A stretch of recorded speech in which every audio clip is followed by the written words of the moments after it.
right. Good morning, everybody. Today is Monday, December 18th, 2017. And this is Before the First Cup with Jules here on UCY.TV. Happy Monday, everyone. It is a balmy 37 degrees and overcast here in upstate New York. So where do we leave off on Friday? We titled the show Neuroscience, Dopamine, Voice of God, EMF, TV, and brain manipulation. And we are going to take a look at a few things today. I found a couple interviews. Actually, my friend found a couple interviews over the weekend. I was kind of poking around in their library and found a few interviews today that I wanted to share with you. And speaking about EMF and the voice of God weapon that we had talked about on Friday, and that was that weapon that they had used during Iraq. It came out utilizing the sonic frequencies within the microwave spectrum. Remember, microwave is a part of the electromagnetic spectrum that is out there. It is where a lot of our cell phones operate and Wi-Fi. So we are bathed in microwave radiation on a daily basis. We also looked at some strange patents that had been found in regards to manipulating brain waves. This one was called nervous system manipulation by electromagnetic fields from monitors. And this was from June of 2001 that it was filed with the patent office, where they had found a way to apparently manipulate brain waves utilizing pulse frequencies to manipulate behavior and change emotion through the electromagnetic fields that surround us from our equipment. We've also talked about cell phone radiation and a lot of the studies that have been buried in regards to safety of being ubiquitously encased. I don't know if you call it encased, swimming in EMF. You can't get away from it anymore. So what we're going to take a look at today is two different interviews. They both came from electromagnetichealth.org. That's where we found the links that then took us to their Vimeo site. The first one is a doctor. He is a renowned New York City physician named Dr. Nicholas Gonzalez, and he talks about the health risks from EMF fields. And what I saw, it was kind of sad when I was reading the description here before the show. It says, weeks before his unexpected death in 2015. And once you hear this, you're going to understand how it potentially could have been wink unexpected. Dr. Nicholas Gonzalez met with electromagnetichealth.org's founder, Camilla Reese, to discuss his concern about the proliferation of wireless technologies in our midst and the link to illness, including cancer. We are pleased to be able to share his great words of wisdom, et cetera, et cetera, et cetera. So how interesting is that the guy had an untimely death after opening his mouth? And he mentions a lot of things in this interview, including he makes a remark about vaccines. But then the next interview, we actually found out last week, a couple of the Facebook executives from way back, Sean Parker was one, and that Chamath Palihapitiya was another, that came out and talked about the dopamine-driven feedback loops that fuel us to become addicted to our devices and our applications. I've talked before about that dopamine button in children. Well, we are also going to hear an interview, and this will be following the first interview. Another doctor with the first name of Nicholas. This is Dr. Nicholas Kadaris, and he is an addiction expert, and he discusses the risk to children from screen time and tech overuse. And he used to work in schools and things, and he found that kids were really becoming obsessed with this technology. And he really talks about some of the biological effects that occur and the dopamine button and how this fuels this ugly loop cycle that they get stuck into. So his interview is with the Manhattan neighbors of Safer Telecommunications. And this really seems to be something that is being swept under the rug. And I think any of us who have children that are in schools being exposed to these technologies 24/7 need to really understand what is going on here and how this is a Trojan horse and how this really is going to damage the children's brains of the future. The first interview with Dr. Gonzalez talks about how maybe we can salvage some of these children now who aren't too damaged and fix them, which is beyond disturbing. So I hope you guys enjoy this. I have about 30 seconds left here. Sorry, it's Monday. Mondays are rough, but this is holiday week, and holiday weeks are always kind of stressful for me. I have family coming into town, so we need to do a full rip-apart house cleaning, which you guys, I'm sure you can imagine, I love. So it should be coming here any second. All right, here we go. Everybody take care. The human body, as speaking now as a biologist and as a physician, was not designed to deal with the explosion of EMF activity in the environment. It's not just in the air, but in the ground, and that's New York City, in the land, in the sea, everywhere. There's EMFs everywhere. You can't escape it. It's in the apartment buildings. The smart meters are in the apartment buildings. And this affects us. We are ultimately an electromagnetic field. Everything that happens in our body is a series of chemical reactions that are electrochemical reactions. Nerve transmission is electricity. That's how it happens. The way we survive, the way we live, the way our brain works is through electricity. The conduction of electrical impulses through nerve axons is how we live. And that's all electricity. We have an electric field around us. 20 years ago, conventional scientists would laugh, we don't have an electricity. It's like they forget their first year of physiology where they talk about the electromagnetism of nerve impulses. You can measure that now. Carillion field is not just some mysticism or crazy stuff from alternative doctors. It's real. We're an electromagnetic field. And if you don't think that all this electricity, which is all new, hasn't been tested, hasn't been put through clinical double-blind studies to see whether it's safe or not, is safe, it's a big risk. And we're all taking a risk. And I live in New York City, and I'm taking a risk. But then you move out to the country, and you have cell phone towers sprouting everywhere. My friend in Holland said that in the last 10 years they've built 10,000 cell phone towers in Holland, which is a very small country. There's nowhere to go. You go to Australia, there's cell phone towers out in the wilderness now. So it's everywhere.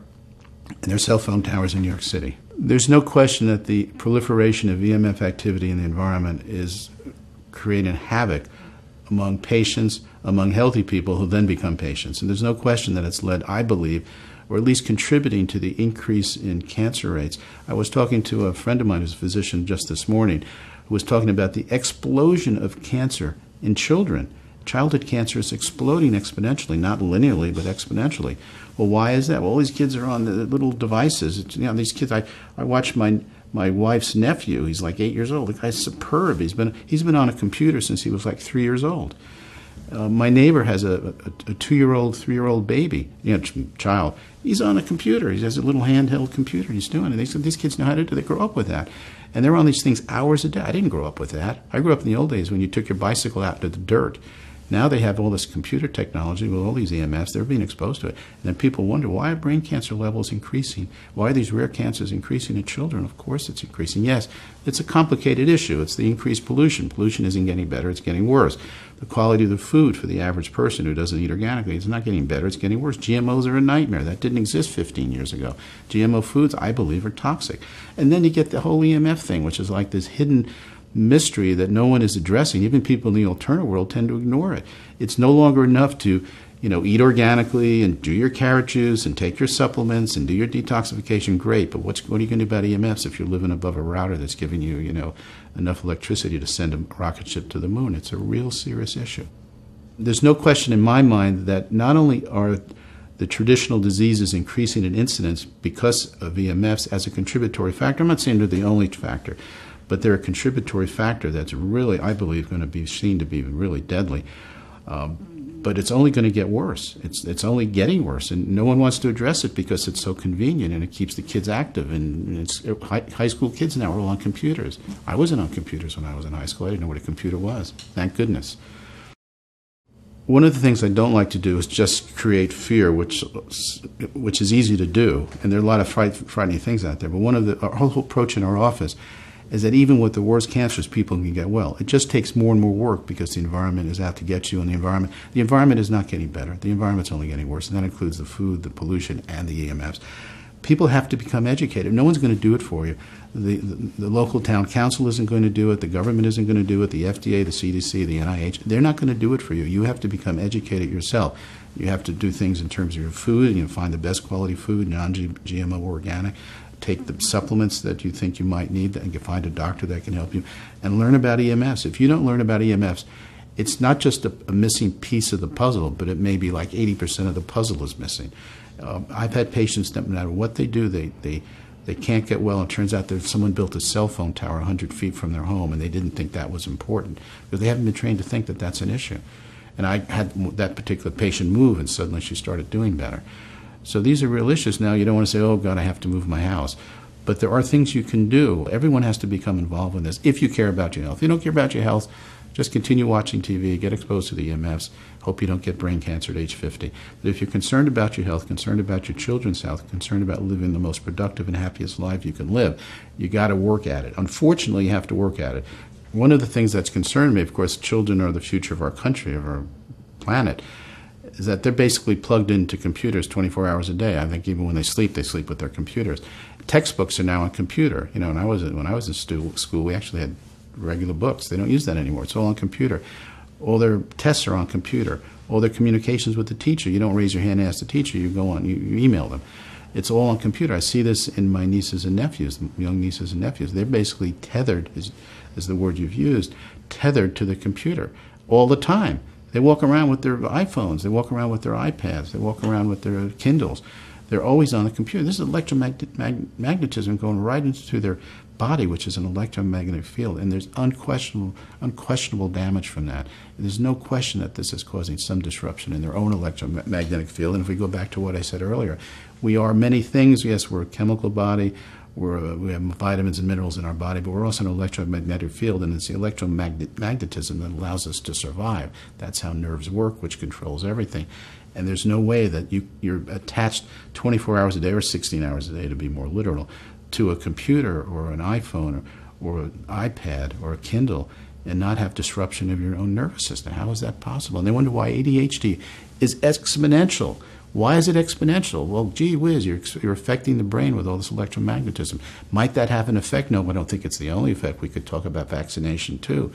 But unquestionably, when you're disrupting the electromagnetic field around a child who is very vulnerable, whose brain is still growing right up until they're like 21 years old, the effect cannot be positive. No one is going to convince me that the synthetic, high-dose electromagnetic assault on the human body in someone who's 8 years old is a good thing to the nervous system, which is a very delicately tuned magnetic field itself. It's just interruption. There's all kinds of disruptions, and it's going to cause long-term problems. And ADHD is going through why is ADHD going through the roof? Look, when I was in school, I don't know anybody that had ADHD. I mean, kids would be kids, and there would be fights among the guys, and we played volleyball rough and all.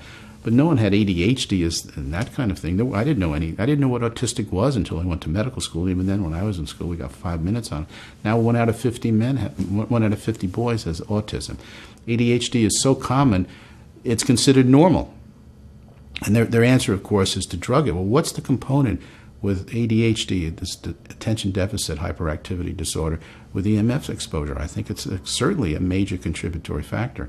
Why is it suddenly going up? If you look at the increase in ADHD and the increase in autism and the increase in EMF activity, there's a little lag time, but the curves are almost parallel in terms of the increase in the disease and the increase in use of these, I would call them dumb technology, not smartphones, dumb phones, because of what they do. Absolutely, I think this is going to be a catastrophe. It's already a catastrophe in the making now. And what we need to do is find some way to salvage the kids that haven't been so permanently damaged and try and repair the kids that have been damaged, which I believe is still possible because the human body is so malleable and so resilient when you give it the right things it needs and protect it from the things it doesn't need. So absolutely, we've got to learn how to protect our children. There are things that can be done to, not have smartphones in schools, for example, and try and encourage kids to minimize the use. They're encouraging them to maximize the use because it's convenient, and I think it's all the with it technology that everyone needs. This next interview is Dr. Nicholas Kardaras, addiction expert, discussing the risks to children from screen time and tech overuse.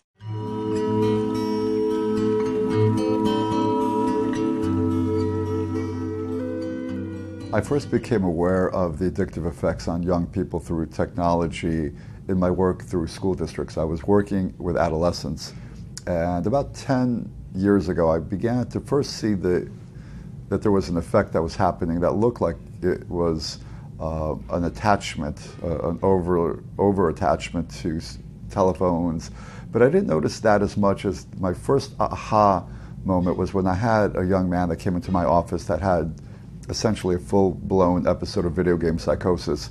And he had been playing the game World of Warcraft for about 10 hours a night. And when he was sent to my office to see me, he didn't know what was real and what wasn't. He was fully in the game, or in the Matrix, as I like to say. And that was my first shocking aha moment, because we know he was suffering from what's called derealization. And derealization is when you don't know what's real anymore. And we used to have substance-induced derealization, bad acid trips where people didn't know where they were in the acid experience or not. And now I was in live and in color, I had a young man who was having essentially a bad acid trip on a video game. And that's when I realized that there was something really wrong here, and that there was something very addictive and mind-altering about some of these technologies. I'm very concerned about the effects of technology, both nationally and globally. I've used the term digital heroin, and I've gotten some national media attention, some pushback about that, because I've had some comments about, well, certainly it's not as fatal as heroin. And obviously, I don't necessarily mean to imply that kids are going to be having the opiate epidemic overdoses that they're doing with heroin, but I really do believe that this is more problematic than substance addiction because of a couple of different factors. The ubiquity of technology, and the way that technology has been essentially condoned by society.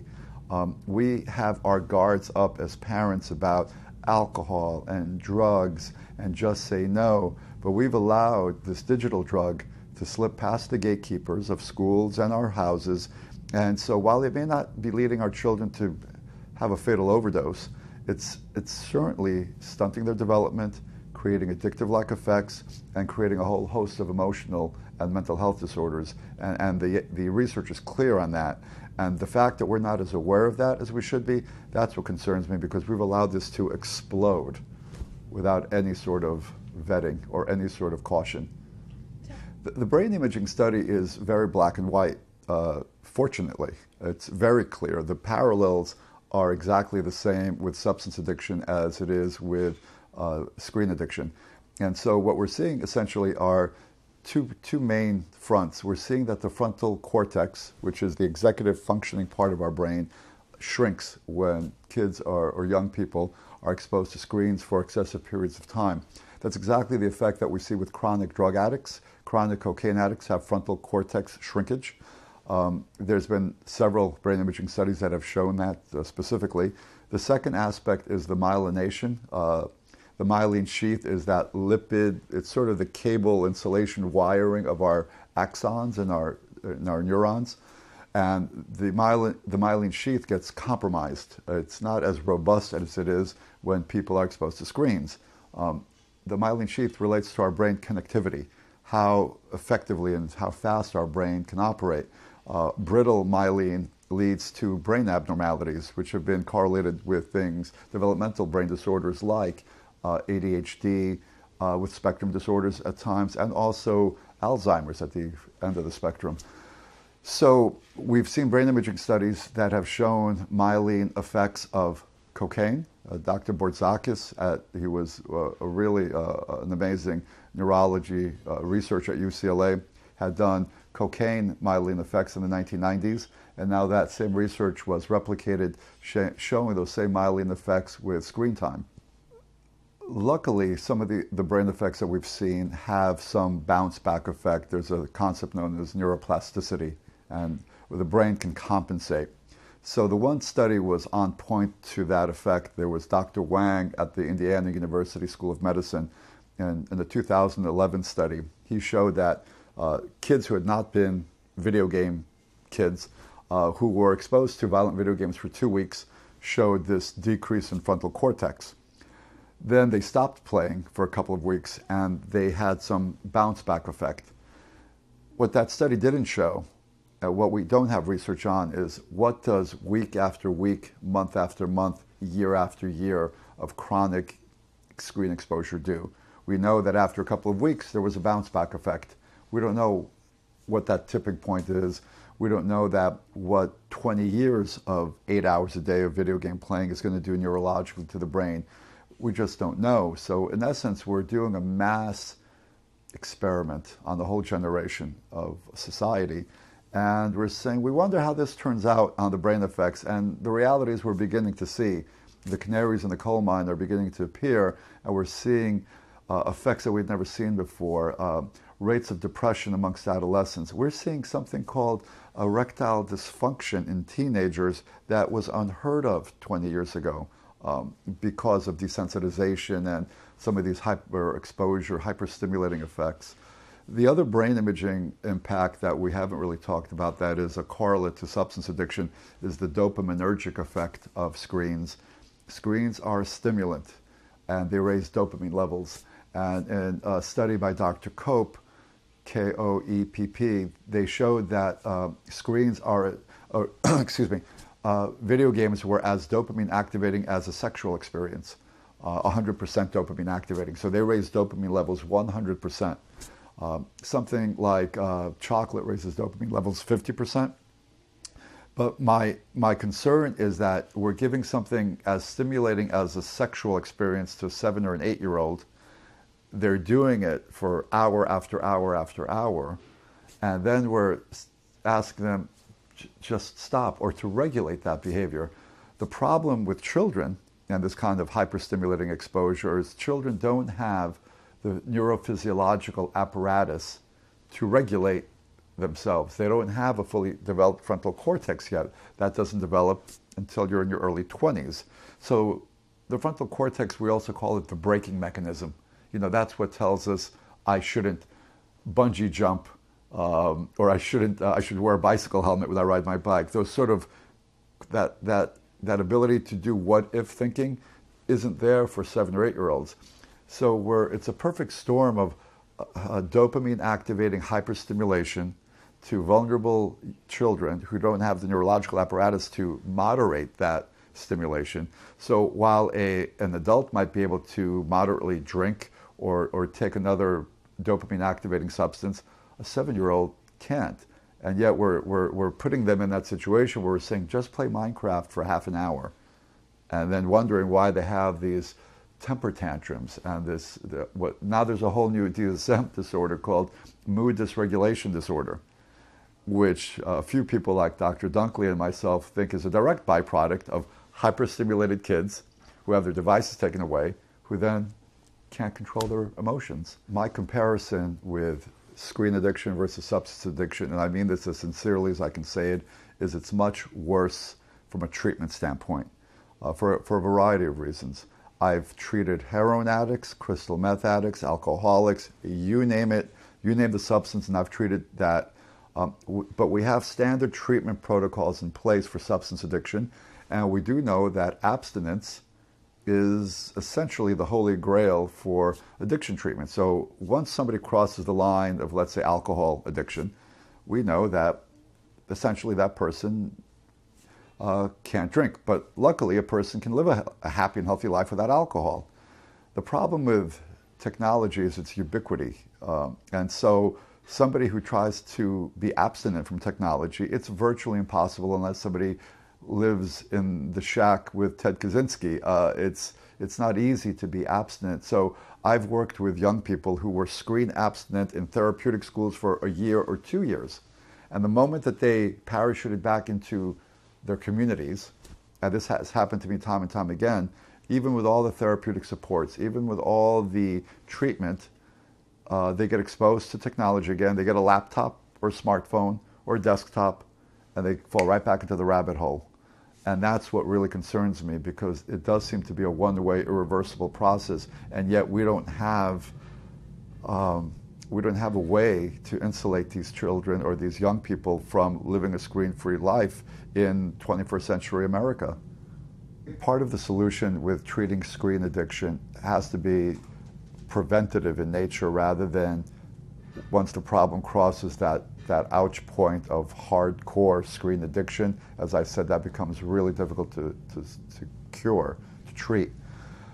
So part of the prevention, I think, is substituting or having a full, rich tableau of sensory experiences, music engagement, nature immersion, creative expression, all those types of opportunities which are neurosynaptically healthy. You know, we know that that developmentally what helps a young person develop their executive functioning is hand-eye activities, playing with block Legos, not Minecraft, not digital Lego, because that's been sold as digital Lego, but it's not.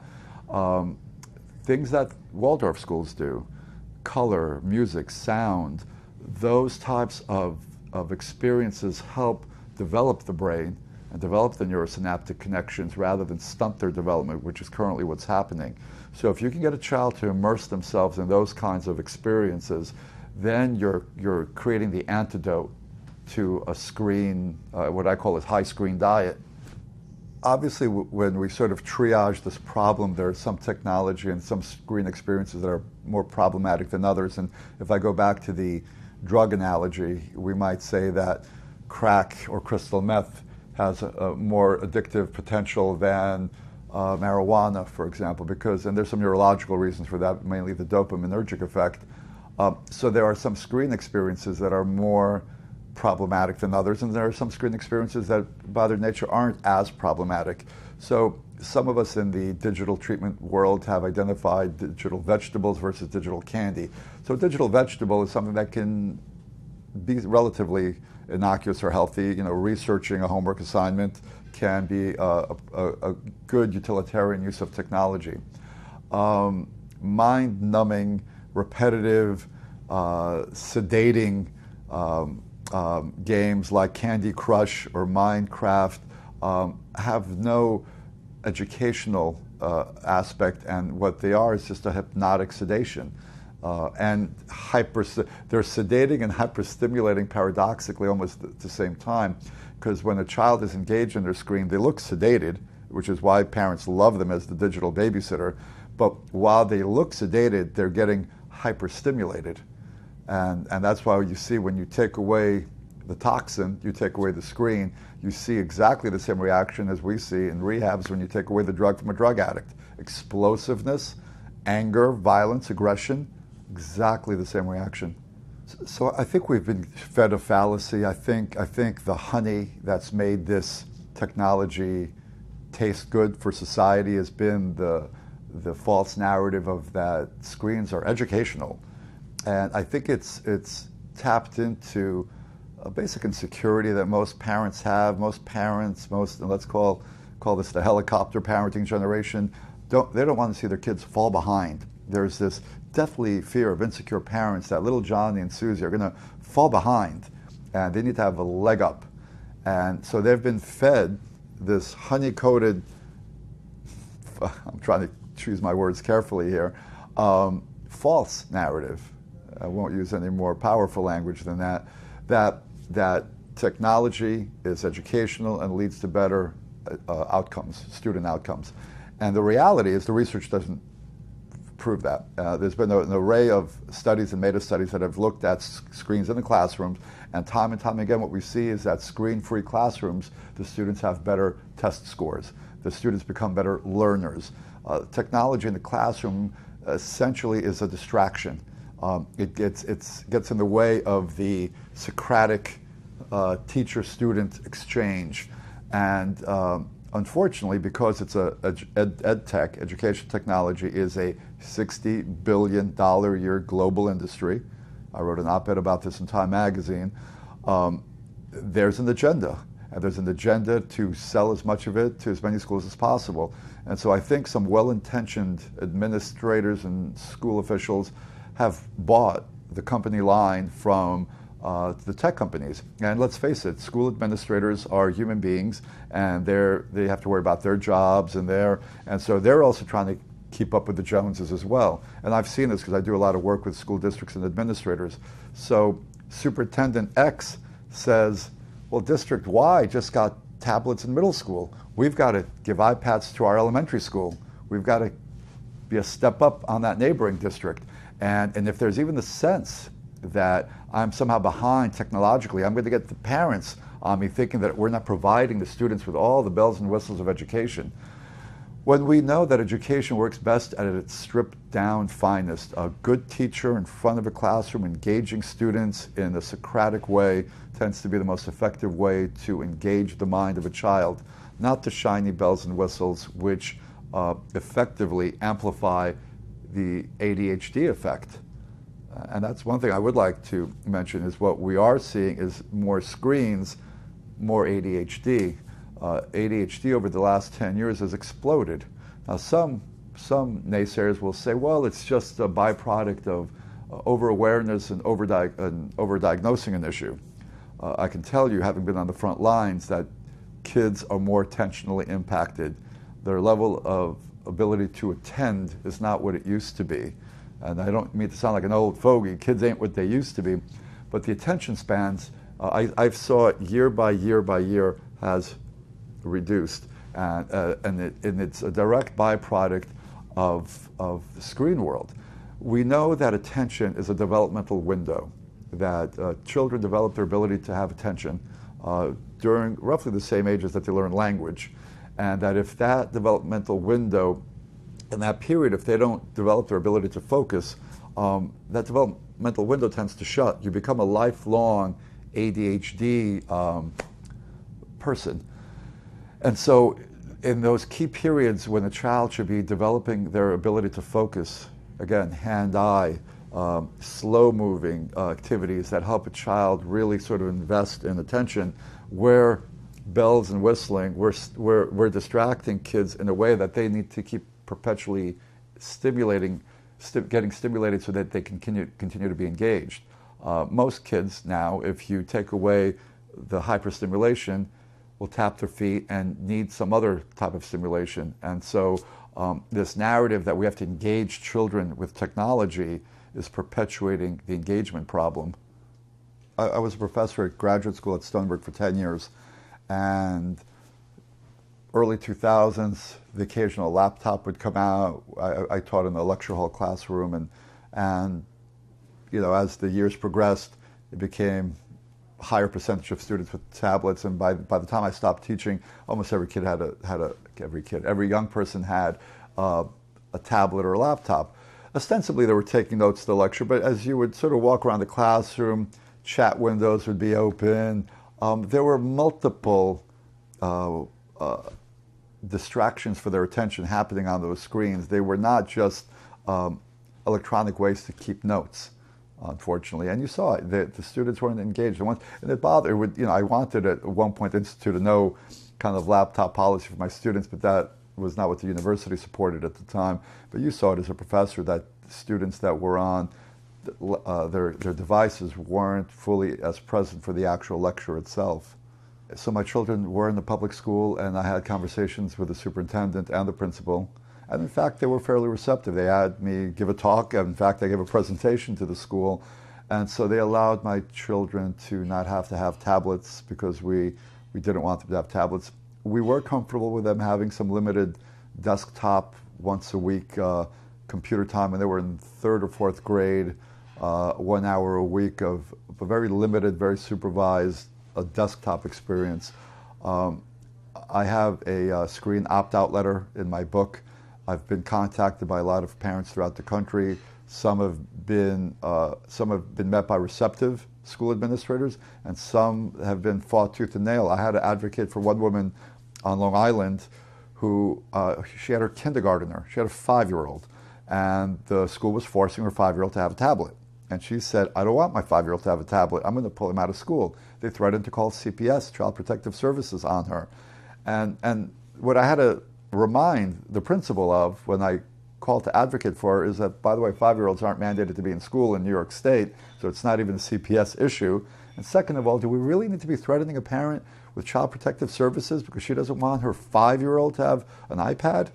And they eventually backed off, but this is the type of, and God bless him, when I spoke to the superintendent, he was supremely ill-informed about the issue. He was talking to me about, well, so these standardized tests that we have to give these kindergarteners are on the tablets, and they're 5. I think what's qualitatively different from this generation of technology, let's call it, than, let's say, television. Because again, we always get the naysayers of saying, oh, this is just another type of technology. People were worried about, look, Plato was worried about the written word. Plato thought the written word was going to atrophy our memory. So having said that every generation of technology has its Chicken Littles, the sky is falling. This generation of technology is qualitatively more problematic for a variety of reasons. Television was passive stimulation, and that 24-inch black and white rabbit-eared television stayed chained to its cabinet or wherever that television was 20, 30, 40 years ago. And it was passive stimulation that we passively interacted with. Modern technology is immersive and interactive in the way that television never was. It's portable and ubiquitous in the way that television never was. So we've created this addicting effect with this dopaminergic hyperstimulation, which makes my brain tickle in a way that I want more and more and more. But I couldn't, well, I could, but it was more difficult to carry around that 24-inch black and white TV set from yesteryear. But now the digital drug dealers have given me portability. The problem with the portability has been this electromagnetic effect, because with portability comes a very Faustian deal. With portability has begat upon us a lot of physiological electromagnetic effects, which really, while sometimes when I do my talks about mental health effects, sometimes haven't gotten as much airtime, probably need to be given more airtime than mental health effects, because if we're dying of cancer or if we're dead, our mental health doesn't really matter that much at the end of the day. I mean, not that mental health is important, but at the end of the day, gliomas and brain cancers and some of the more dangerous aspects of the electromagnetic price that we're paying for our ubiquity and our portability is killing us. And so, yeah, little Johnny and Susie may have higher rates of ADHD, but they might be dead before they're a certain age at this point if we continue bombarding them with the radiation that we are. And so we have the World Health Organization with the 2011 with the carcinogen reports talking about the electromagnetic effect on things like smartphones and laptops and the reproductive effects when people have their laptops on their laps, and those effects that are what's happened to fertility rates. So there's a whole host of physiological damage that is really threatening our species. So in a perverse way, I'm focusing on the tip of the iceberg, but it's that 90% underneath the iceberg that's going to sink the Titanic, not that little visible piece that. But I think people like me and that are like-minded are saying whatever it takes to raise awareness about the global effects of this problem, mental health, physiological, electromagnetic. It's a problem, and it's a significant problem, and we need to, as a society, begin to start educating ourselves so we could start being more tech cautious and stop this rollout of technology that's seismically shifted our society and potentially doing some real damage to us. So I think the ethical responsibility of technology companies has been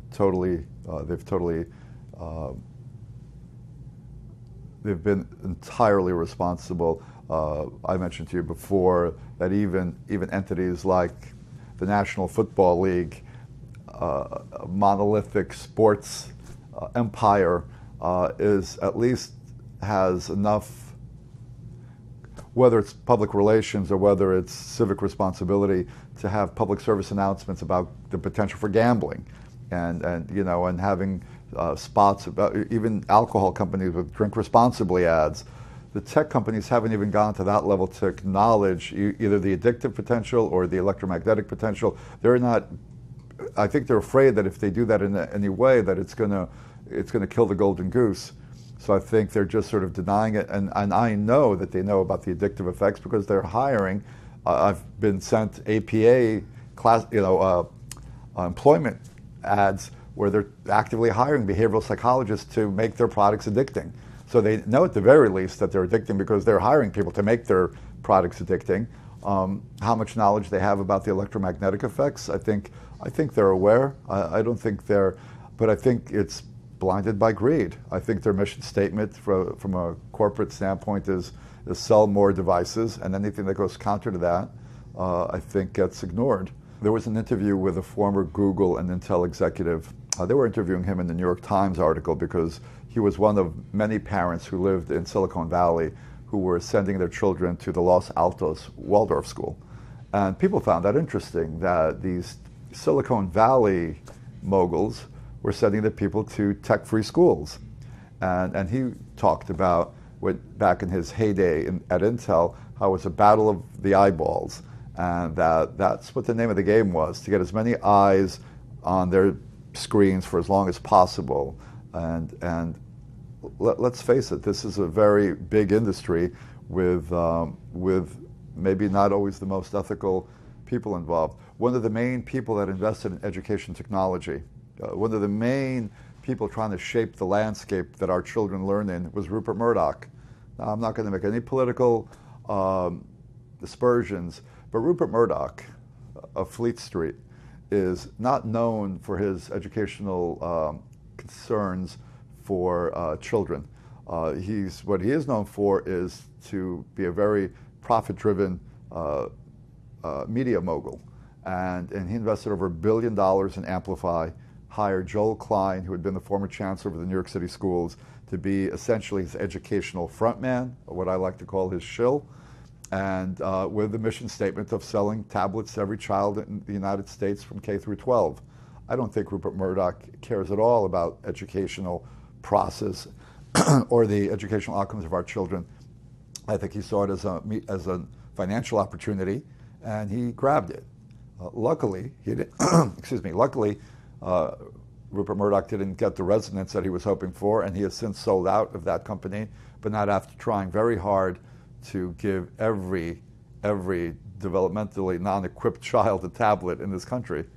I think one of the most problematic aspects of technology, and as we move forward, is the newer technologies of virtual reality and what we also call augmented reality.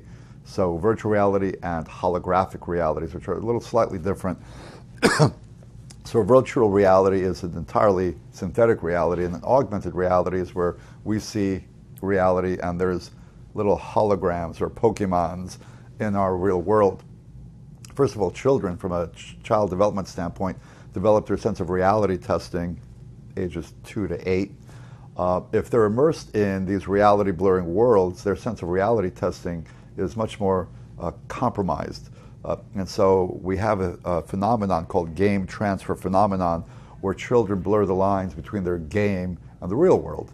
We have countless cases of children who play Minecraft who begin to see the world in cube form.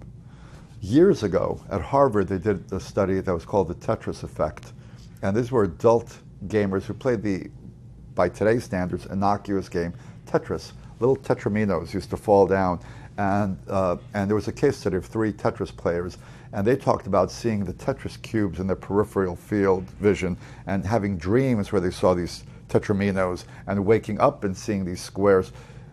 This level of technology, holographic, augmented, and even plain old two-dimensional, has a searing effect on the psyche, even for adults, but especially for children.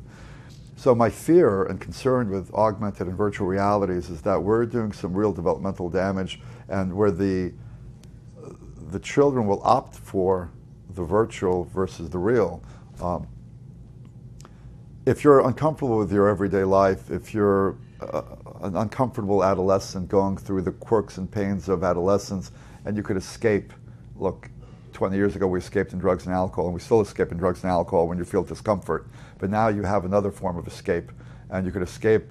So I've worked with a lot of adolescents who were bullied or picked upon or didn't have very good home environments, and they could create avatars that conquered worlds and lived in these archetypal fantasy worlds.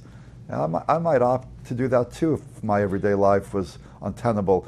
So there's a real danger of kids losing themselves in these false worlds because they're perhaps a more palatable experience in their everyday life, but they won't learn how to work through their everyday life or experiences.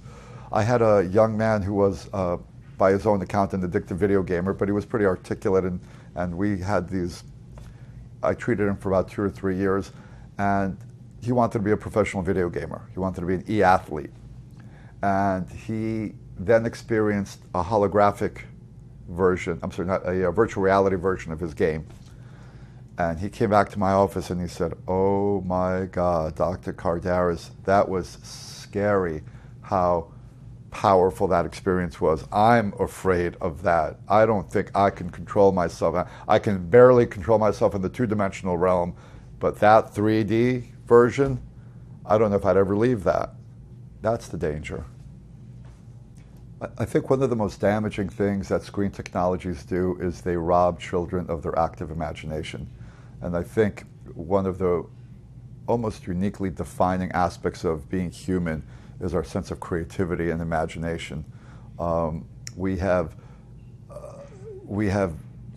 invented and explored and discovered things because of this active curiosity.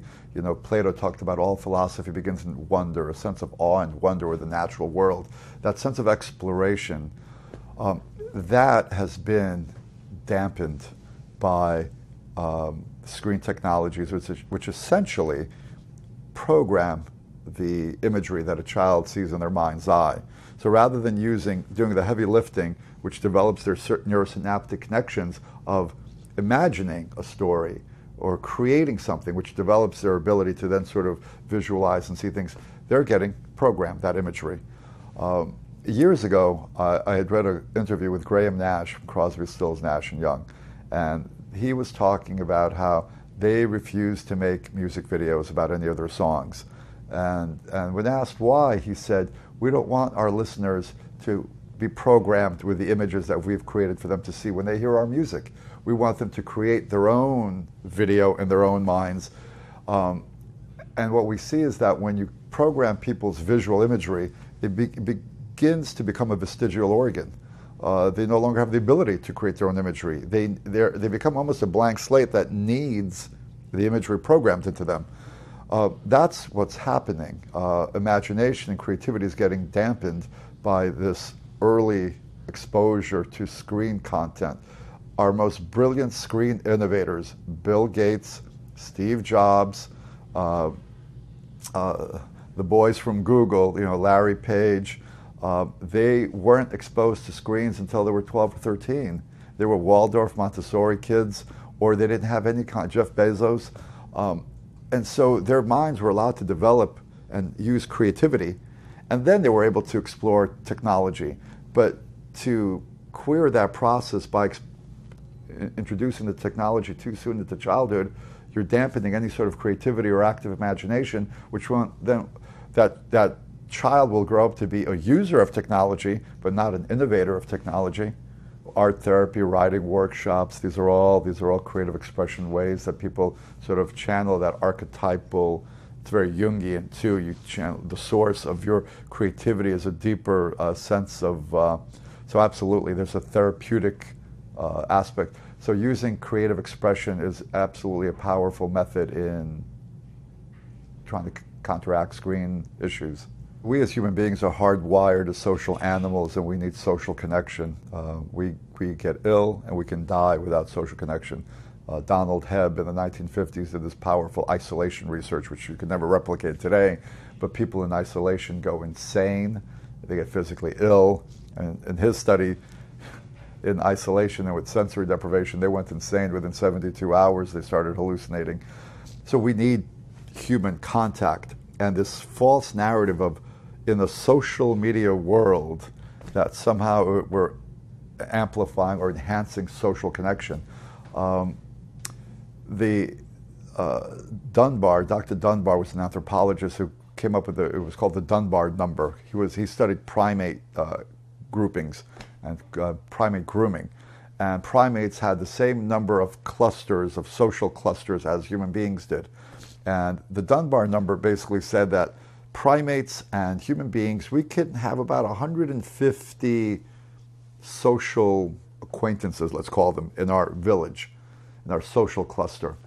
But we need 3, 4, or 5, but he called it the 5 number, of close interpersonal relationships to have emotional well-being, to have emotional health.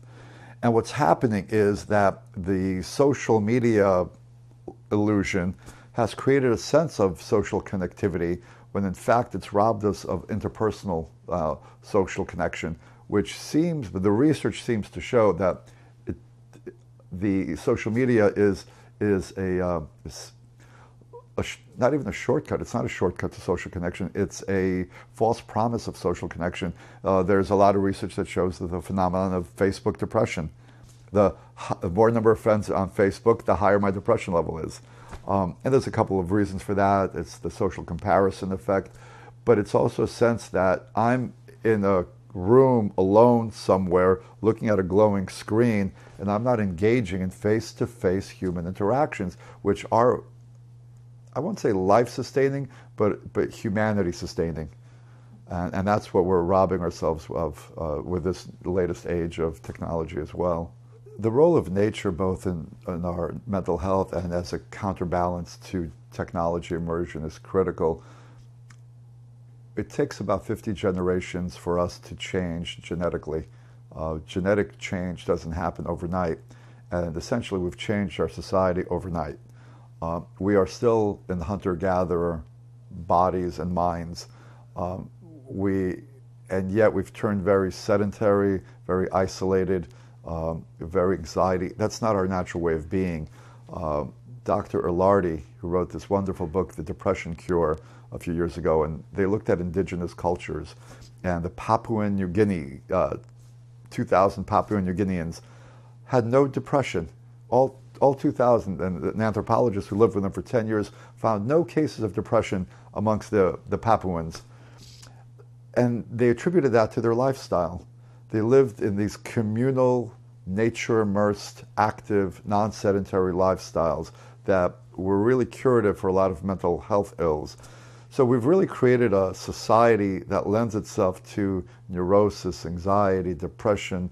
We're boxed in, and we've, in the way that our genetics were not intended for us to live. And so the counterbalance to that is to sort of go back to a more nature-based way of living, at least less sedentary and more outdoor-driven. Dr. Ilardi had done, as a study, he introduced some of those aspects into a study with 900 depressed clients. And they had to do 8 weeks of communal activity, exercise, some sunlight, and some omega-3s. That was the other part of it. And the success rate was almost triple of that of antidepressants. So our lifestyles have become toxic, and technology has been a big amplifier of that toxic lifestyle. I think parents, when it comes to technology, need to be aware that an ounce of prevention is worth a pound of cure. So the most important thing I could recommend to a parent is delay the onset of technology. So if you can wait till your child is, I say 10, Victoria Dunkley, Dr. Dunkley will say 12, but wait. If at all possible, wait. That's going to give your child your best shot at this. But if your child has been exposed to technology, things to look for are what we call mood dysregulation. Is your child getting very mood dysregulated when their devices are taken away or when they don't have their devices? Are they beginning to show attentional problems? Those are the big red flags to do. And if you begin to see that, that's when you have to start pulling back their exposure to devices. With school staff and administrators, I would ask that they look at the research, and I would ask that they show any compelling research that shows that there's any benefit for this expensive teacher-replacing intervention. The London School of Economics did a 10-year longitudinal study last year that looked at phones in the classroom. And in England, unlike in the United States, they're beginning to take phones out of the classroom. We're unfortunately going in the opposite direction. And they found that test scores went up by 6%. This was a study with over 140,000 students over 10 years. Test scores across the board went up 6%, but specifically with students who had special needs or more compromised socioeconomic backgrounds, test scores went up 14%. And the London School of Economics study said, quote, the best way to reduce the achievement gap is to remove phones from the classroom.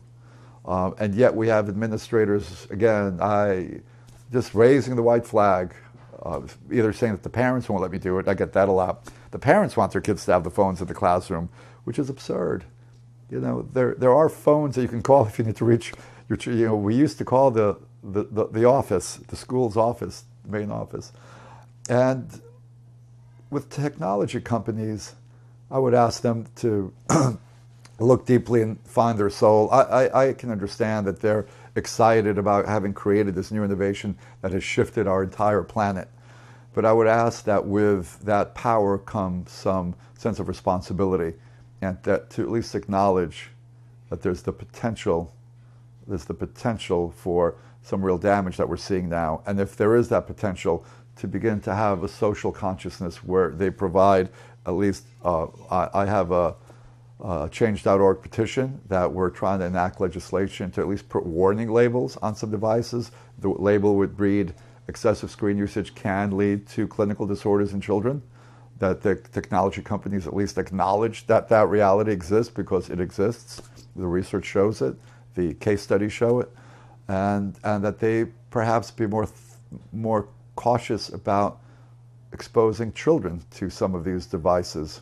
I do think that the education technology industry, the ed tech or the educational technology industrial complex, is a big scam. I do think that it's a money-driven enterprise that doesn't have the children's interests at heart. Pearson publishers, they had done some wiretapping of some of their executives, and I talk about this in my book, and one of the quotes from their senior marketing executives was, "It's not about the kids. We don't care about the children. It's about selling software. It's about selling, now it's Common Core. Anything that they can do to sell, I think they do. And I think if somebody wants to be capitalist, more power to them, but not at the expense of our children. They're shooting fish in a barrel, and as a parent, I'm outraged. As a psychologist and a clinician, I'm outraged, and I think more parents and more on the grassroots level, more of us need to be outraged to put a stop to this.